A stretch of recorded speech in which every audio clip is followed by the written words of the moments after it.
In today's video, we're going to be diving into the upcoming pattern, taking a look here at the weather around the world. We do see a couple of tropical systems out there in the Pacific, especially the Eastern Pacific. Things are really starting to wake up. We do see some potential for tropical activity in the Atlantic, but we're still creeping slowly up into the peak of the season. August is a huge month for the hurricane season in the Atlantic. Between the 1st and the end of August, we're going to see a huge increase in activity, likely as we typically do. We're also going to be discussing this really intense cool down that is on the way and kind of going over how long that could last, because we have some models showing it for about 5 to 7 days. We have other models saying, hey, look, most of the month of August is going to be a bit cooler than normal in the central and eastern states. So we're going to be diving into all of these things. Let's go ahead and take a look here first off at the Pacific. I know that this doesn't pertain to most people, so I like to just kind of go over it, but we do have a couple of tropical storms. Tropical Storm Iona, Tropical Storm Gil, which is just formed basically overnight, is expected to become a Category 1 hurricane out there in the eastern Pacific and potentially bring some impacts to Hawaii. We don't really know for sure yet. We do have this 30% chance of development area in between those two systems over the next 2 and 7 days. But here in the furthest east area, we do have a 10% chance of development over the next 2 days, but a 70% chance over the next 7. So it is expected that we will have yet another tropical system forming out there in the eastern Pacific. Looking at the Atlantic, we do see that there is a lot of activity out there. It's more of a question of if we're going to see development. This is our MDR, which is short for Main Development Region, and we do see a couple of areas of storminess kind of forming out there. We do see the potential for something to come out of here. Also, we have a couple of cold fronts that roll through and lay across the Gulf and East Coast where we're going to be watching for potential development in here. As of now, we don't see much on this model run, so we're going to go ahead and go over to the European model and talk more about all of these things. Now, as we just take a look here, we could see this cold front that is beginning to roll through down from Canada into now the northern United States. It's kind of just slowly, well, not too slowly, pretty fast actually. It's moving down here into a lot of the plains, a lot of the Mid-Atlantic and Ohio Valley here. We are seeing this squeeze effect that we've been discussing for a couple of days. We have a strong push from the south with warm, humid air. We have a strong push of dry, cooler air moving down from Canada, and these are kind of meeting head to head. When they collide, that forces the air upward where we get a lot of lifting action, and that creates a lot of clouds and thunderstorms. So we are seeing a lot of activity across the plains, Midwest, Ohio Valley, Mid-Atlantic, and Northeast due to this, and it's just going to continue further and further southward. So that's for today. Let's move towards tomorrow on Friday the 1st, and we can see that now it's laid across most of the south central, the deep south, and the southeast areas with thunderstorms, potential for severe weather as well. We do see the Rockies and Plains seeing their fair share of showers and thunderstorms here. But it's mostly as we reach towards Saturday here on the 2nd where we start to see a lot of this activity more offshore for the Gulf here, off the southeast as well. And at any point when we see a basically frontal boundary moving over these waters, you could get a system to spin up along those. We do see that a lot of the time. And we're going to be watching for tropical threats as soon as this weekend. It doesn't look very, very apparent that there will be threats, but it's possible. We still see the deep south and southeast seeing thunderstorms from this as well by that point.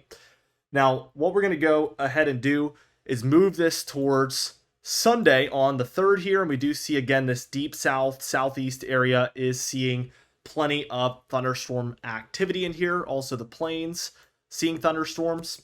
As we keep going towards Monday, we can see things are very stagnant by this point because for the 3rd day in a row, we have thunderstorms across the northern Gulf, off the southeast, and for this deep southeast area, we're really just sitting day after day after day straight underneath thunderstorms. So rainfall, especially in the southeast area, is going to be a pretty big concern over the coming couple of weeks. Flooding is going to be possible, and we'll talk more about that in a little bit. We do see the northwest and the north central states getting going with some showers and thunderstorms as well during this early August timeframe, which is a sign that the fall is approaching. Typically, the west coast doesn't see too much summertime activity. So as we move more into the fall, we will start to see these areas get a lot more rainfall more frequently. We do see by Tuesday the 5th, you guessed it, the deep south and southeast is still seeing activity there. By the time we're reaching Wednesday on August 6th, Again, mid-Atlantic, southeast, and now the plains and Midwest seeing some thunderstorms as well. Again, any of these clusters of storms out there in the Gulf or off the southeast could develop into a tropical concern. So this is why we think that the early time frame of August, while it's hard to say that we will see development, I think that it's safe to say that there will be chances of development, and we should see the National Hurricane Center placing some threats of this activity. Now, as we keep going towards Thursday on the 7th here, we do see continued activity in very similar areas, the Gulf and off the East Coast. Friday, really the same thing. Not too much different. We do see a weaker low moving across the upper Midwest and Great Lakes with some thunderstorms, perhaps. Let's take a look at Saturday on the 9th here, and we see that the north central states start to get more and more active here.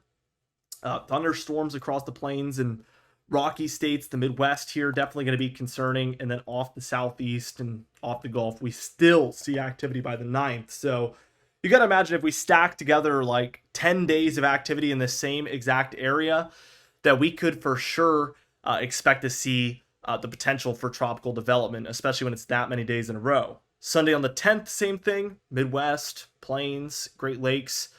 Monday the 11th gets a little bit more isolated and scattered. We can see the grays and lighter greens more so than the blues and yellows and reds.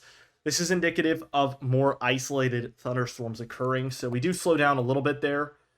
Tuesday on the 12th, we see that along the deep south and east coast, there's going to be chances of thunderstorms. Pretty typical for the summertime overall. A couple of clusters out there over open water that are a little concerning.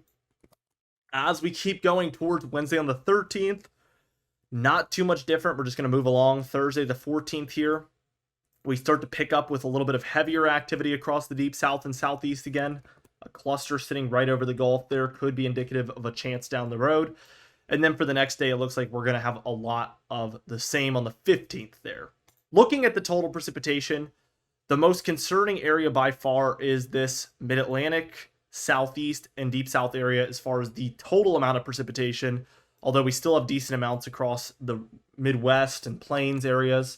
Here's the actual anomalies, and we can see slightly above average for some of these northern plains, slightly below average for some of the Midwest. But this deep southeast area in those blues, the greens are already above average, but the blues are 2, 3, even 4 inches above average, which is hugely above average, and for some spots might even be twice what you average to see over a 2-week period in August. So definitely a whole lot of rainfall all at once. As we take a look at the past 3 days of temperatures, I keep showing this because we're going to start to see this change here over the coming days. It's still been very warm in the east, but we can see this cooler air starting to finally invade down, and that's just going to continue moving in. And in a few days, we're going to see mostly blues for everywhere in the central and eastern states. We can see things have been warming out west. We call this a positive PNA, and this actually forces the cold air into the east. We're going to see this in full swing effect over the coming days, like I mentioned. So let's take a look at the European ensemble model as far as upcoming temperatures. Here's the high temperatures today, and we can see for areas in the plains, Midwest, Ohio Valley, and Great Lakes, as well as the Northeast, we have some areas dealing with 10 to 15 degrees below normal to even 15 to 25 degrees below normal there in New England and upstate New York. That is going to be significantly cold for this time of year. We're talking low temperatures that are actually cold to be outside. You might need a hoodie or long pants. The high temperatures are going to be more fall-like than anything. We're talking more late September, early October maybe even more cool than that. So definitely very interesting. We can see by the 1st, this is fully moving down into the east, and certainly by the 2nd, we have those cooler temperatures just sitting over top. Here's the 3rd, 4th, 5th, 6th, 7th, and we could see that a lot of the more central areas do warm back up about a week in once we're looking at August 7th. But for the eastern seaboard, we do see below normal temperatures hanging around here through the 7th, through the 8th, through the 9th perhaps, and even towards Sunday the 10th. Very interesting, and it's important to note that we do have these warmer temperatures still sitting over the west. Could still mean there's a positive PNA effect happening, and we could see more cooler air move in down the road. Let's keep going because we see that some of the deep south, notice how once we move past the 10th, it's almost the same every single day. That's because we're getting averaged out. This is an ensemble model, which means it's taking 30 different models and giving us the mean average of all of them. And as time goes on, you start to just see the same thing over and over and over again. And that's usually when I kind of toss it. It's kind of not really going to give me much use anymore after that point. And sometimes we'll opt for a control model like this one, which is going to be a little bit more opinionated. This is the GFS control ensemble model extended. So here's the 15th through the 22nd, clearly more warm in the west and cooler in the east. But especially as we move towards the 20th, 27th, we could see the Great Lakes, Ohio Valley, Mid-Atlantic, Northeast in the blues here towards the end of August. And then finally, by the beginning of September, we maybe see some cooling happen out west and that warmth starting to move back towards the east. Time will tell, of course, but very interesting nevertheless. With all that being said, be sure to subscribe. We upload every single day. You can even hit the bell icon for daily notifications when we upload so you never miss one. Be sure to like the video if you did enjoy it, leave a comment down below, and I'll see you guys in the next video.